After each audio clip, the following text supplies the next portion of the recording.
Dr. Lois Owen senggol almarhum Syekh Ali Jabir, sebut kematian karena percaya alat abal-abal. Jejak digital Dr. Lois kini kembali diperbincangkan oleh warganet. Dr. Lois menjadi pusat perhatian publik lantaran terang-terangan mengaku tidak percaya akan COVID-19. Dr. Lois menyebut pasien yang meninggal bukan karena COVID-19, melainkan karena interaksi antar obat di mana dokter yang menangani pasien COVID-19 memberikan banyak obat kepada pasien. Selain itu, Dr. Lois juga menjadi bahan hujatan para netizen karena menyinggung Raffi Ahmad hingga almarhum Syekh Ali Jabir. Bahkan kematian Syekh Ali Jabir pun tak terlewati ia komentari melalui unggahan di Facebook yang dibagikan ulang di Instagram pribadinya. Dr. Lois ia menyebut kematian Syekh Ali Jabir sia-sia. Unggahan yang dibagikan kepada 16 Januari 2021 itu, Dr. Lois mengklaim jika kematian Syekh Ali Jabir karena keracunan obat. Kematian yang sia-sia akibat mempercayai alat abal-abal swab PCR, ujar Dr. Lois. Sebagaimana dikutip dari pikiran_rakyat.com. Menurut pandangannya, Syekh Ali Jabir salah diagnosa sehingga diberi obat yang salah. Salah diagnosa, maka obat jadi salah, tuturnya lagi. Dr. Lois menyebut Syekh Ali Jabir korban dari keracunan obat antivirus yang bereaksi keras. Korban keracunan obat antivirus yang bereaksi sangat keras dengan obat lain sehingga terjadi mortalitas asidoso laktat, ucap Dr. Lois. Unggahannya itu menuai pro kontra. Tak sedikit orang yang percaya, namun banyak pula yang tidak setuju dengan pernyataannya. Imbas tingkahnya menyebarkan kabar hoaks soal dosis obat hingga soal konspirasi COVID-19, kini Dr. Lois mendekam di bajik jeruji besi. Hingga berita ini diturunkan, belum ada pertanyaan terbaru mengenai nasib Dr. Lois ataupun sanggahan dari pihak yang bersangkutan. Usai bikin gaduh se-Indonesia, pihak keluarga Dr. Lois akhirnya buka suara. Dugaan gangguan mental terungkap. Pihak keluarga Dr. Lois Owen atau Dr. Lois akhirnya buka suara usai beberapa hari belakangan ini membuat kegaduhan di tanah air. Melalui sebuah surat terbuka yang beredar di media sosial dan aplikasi perpesanan WhatsApp, keluarga Dr. Lois membeberkan ihwal dugaan yang menyebabkan dokter tersebut menyatakan pernyataan kontroversial. Seperti diketahui, Dr. Lois menjadi buah bibir usai pernyataannya saat menjadi salah satu narasumber dalam siaran Hotman Parisau viral di media sosial. Selain itu, pernyataan di media sosial yang menunjukkan ketidakpercayaan Dr. Lois terhadap COVID-19 turut menjadi sorotan. Melalui surat terbuka dimaksud, pihak keluarga mengungkapkan beberapa hal mulai dari riwayat perceraian hingga dugaan mental yang dialami Dr. Lois. Sehubungan dengan pernyataan keponakan kami Dr. Lois pada acara Hotman Parisau beberapa waktu lalu, yang kemudian viral melalui media sosial, kami sampaikan sebab demikian ditulis dalam surat terbuka. Terdapat 8 poin yang disampaikan oleh pihak keluarga berkaitan dengan polemik yang kini diambil Dr. Lois. Dr. Lois juga mengungkap penyebab kematian Ashraf. Saat namanya jadi sorotan, Dr. Lois sempat membagikan foto Raffi Ahmad dan Nagita di laman Instagramnya. Dia menyinggung Raffi Ahmad sebagai menilai pertama yang mendapatkan vaksin COVID-19. Dia lantas berpendapat jika di dalam tubuh Raffi Ahmad setelah mendapat vaksin ada kandungan berbahaya. Dr. Lois lantas menyandingkan Raffi Ahmad dengan mendiang suami BCL. Raffi Ahmad ini sudah disuntik vaksin flu kan? Tulis Dr. Lois. Ingat suami BCL. Nah, bisa kejadian mendadak seperti itu, jelasnya lagi. Karena Raffi Ahmad ini sudah menyimpan etil merkuri dan formaldehid di tubuhnya, tulis Dr. Lois Owen dalam kapsiunnya. Selain itu, Dr. Lois bahkan menyinggung nasib Nagita Slavina yang bakal menjadi janda kembang. Begitu rajin minum susu kalsium dan obat penurun kolesterol, maka istrinya akan jadi janda kembang, lanjut kapsiun Dr. Lois.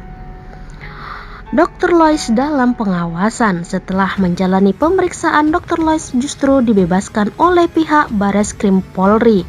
Direktur Tindak Pidana Siber Bareskrim Polri Brigjen Slamet Uliandi menerangkan bahwa pihaknya membebaskan Dr. Lois lantaran sang dokter sudah mengakui kesalahannya. Yang bersangkutan menyanggupi tidak akan melarikan diri, oleh karena itu saya memutuskan untuk tidak menahan yang bersangkutan. Hal ini juga sesuai dengan konsep Polri menuju privasi yang berkeadilan, kata Slamet kepada wartawan Selasa 13 Juli 2021.